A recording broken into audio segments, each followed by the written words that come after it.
Hi, this is Jane Frankland, and I'm joined by Marika Dziuba, a global benchmarking and product positioning manager at Intel. Marika, it is a pleasure to have you here today.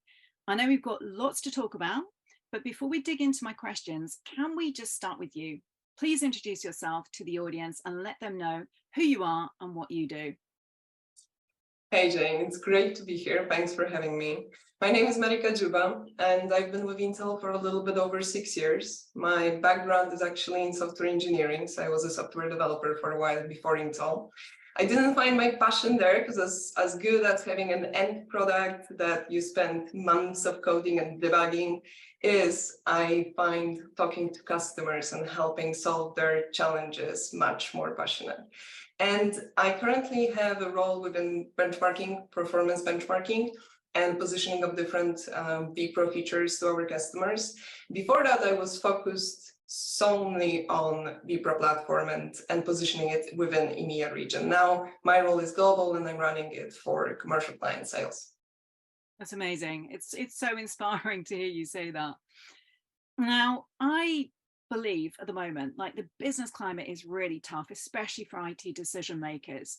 And in recent years, we've seen some of the widest ranging changes to the work environment ever, whether they are attributed to the global pandemic, digital transformation, the war in Ukraine, or the economic climate. So I'm really curious to hear from you, Marika, when it comes to IT decision makers, what challenges are you seeing them face right now, and how are they coping? So if there was an IT decision maker with us here today, I think the list would be extremely long. From my conversations with customers, I would say there are three top challenges.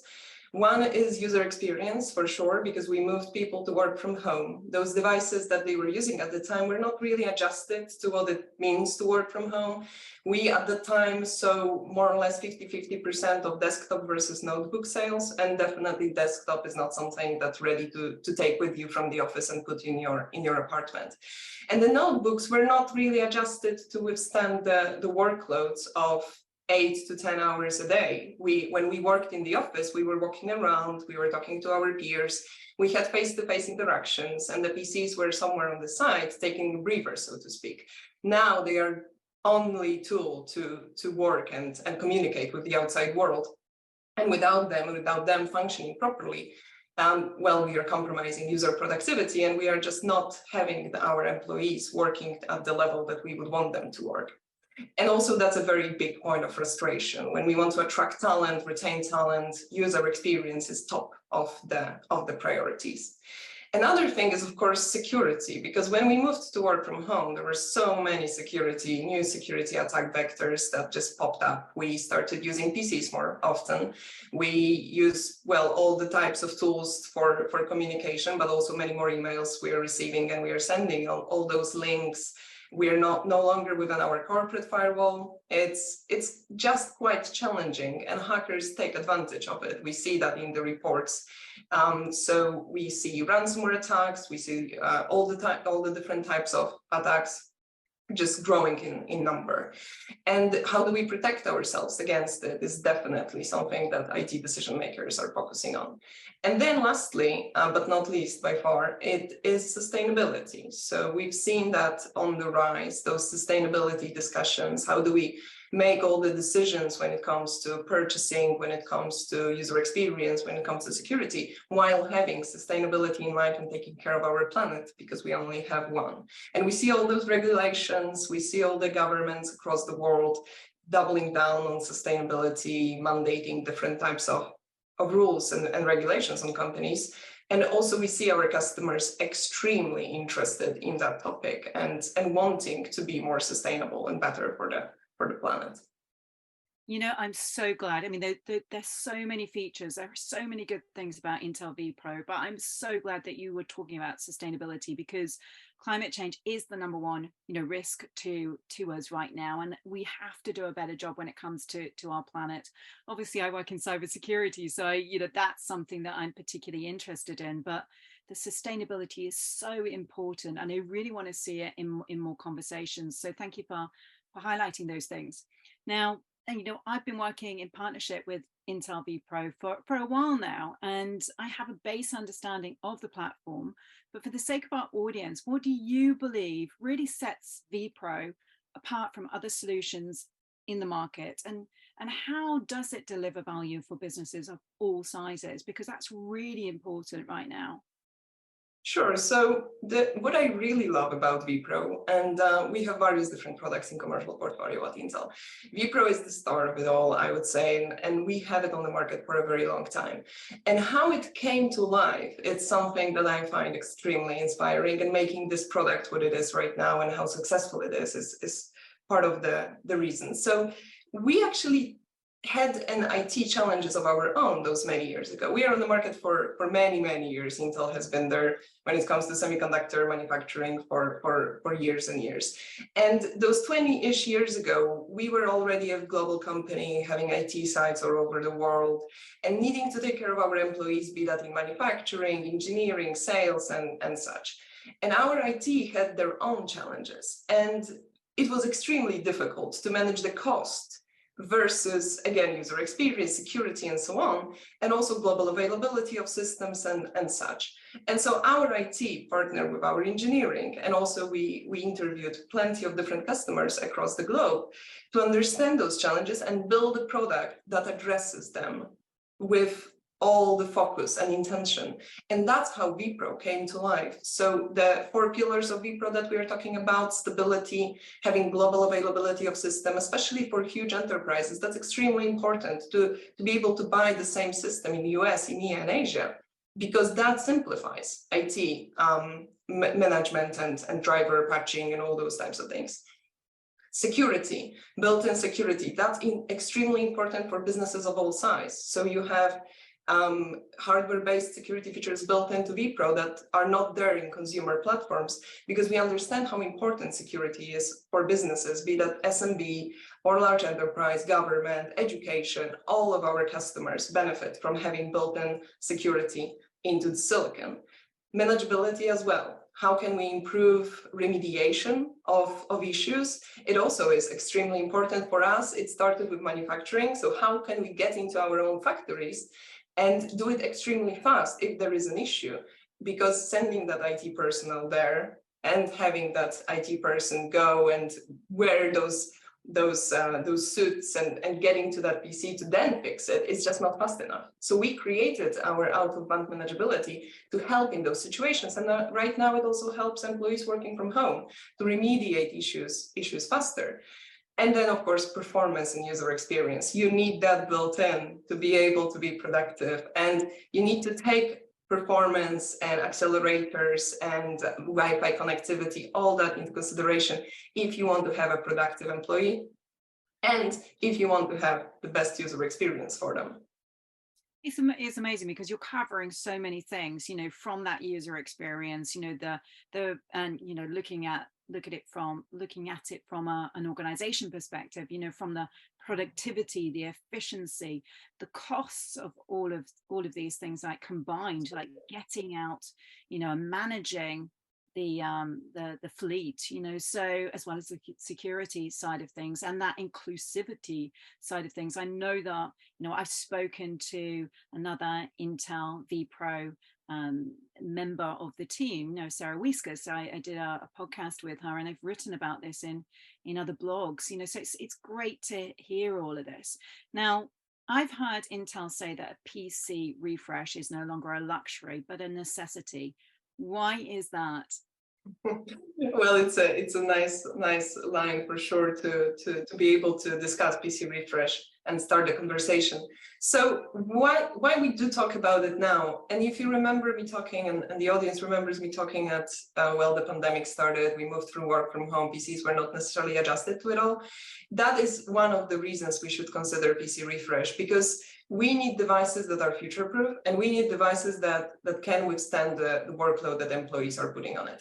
And the reality is applications are getting more resource hungry. And a great example of it was when we moved to work from home and we started using video conferencing. First and foremost, we started using cameras.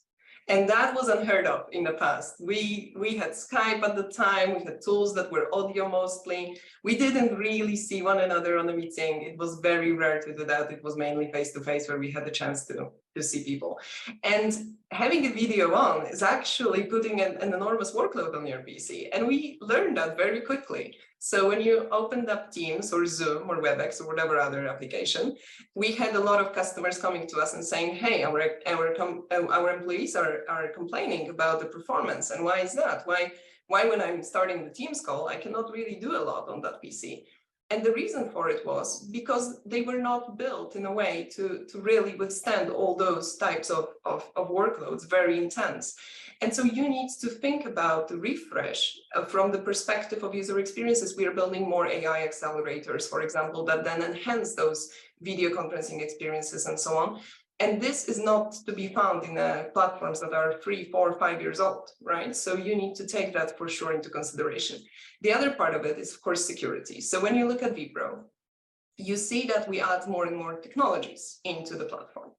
And that also differentiates vPro from other solutions on the market, because Intel invests into security very strongly. And so when you look at gen over gen, you will find that we add 1 or 2 technologies every single generation. And adding 1 or 2 technologies reduces attack vector, but if you quantify it, it may not be enough to refresh a PC every year. I understand the cost of refresh is just too substantial. But if you look at 3, 4-year-old devices, you're seeing that those technologies that we add are not 1 or 2, they are 8, 10 or more. And the reduction of the attack surface is so big that when you quantify it, it makes all the sense in the world to have a very stable cadence of refresh and not extend it, especially not for those devices that are just, let's call them legacy, so out of support. That is a very big attack vector. And you only really need 1 device to be able to hack into a company. Absolutely, that's amazing. Now, can we dig into the benchmarking that Intel does and how they test vPro on real life scenarios? Can you tell us, how Intel knows, what to benchmark against and how closely they work with customers? Sure. So benchmarking is actually very close to my heart right now. I'm spending my days really working on performance benchmarking, trying to understand the applications that customers are using. So one thing to understand is that Intel does talk to customers daily. And we also have various different types of board of advisors where customers come to us and say, okay, those are the top challenges we're seeing. And we are not only talking to large enterprises, we're talking to government, we're talking to education, we're talking to SMBs, we're trying to address challenges across different types of commercial client customers. And performance and user experience is definitely a topic, as we've discussed already. And one of the things that we are doing is we are trying to make sure the benchmarks we are setting for our new products before we launch them are real and realistic. So when we are testing and having key performance indicators or experience indicators, we are using real apps to build them.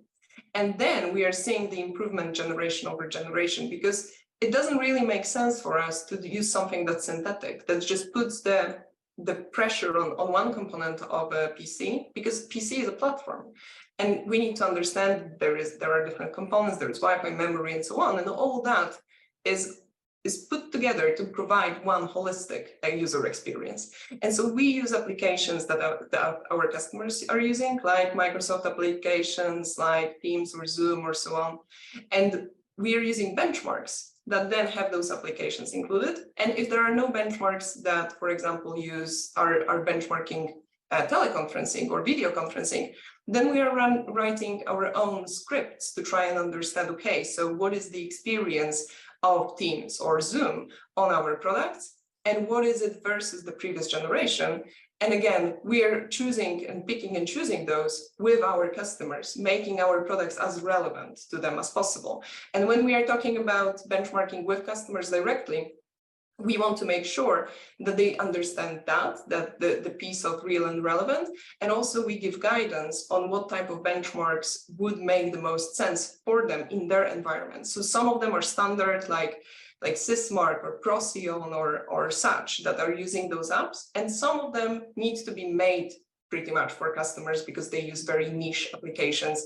And then we can have that partnership with them. We can work and see, okay, so our platforms are performing this way for you in your environment. And everything we do when it comes to performance benchmarking is with client first in mind. That's amazing. And that's the performance, that's the business level performance that you're going to get with Intel vPro as standard.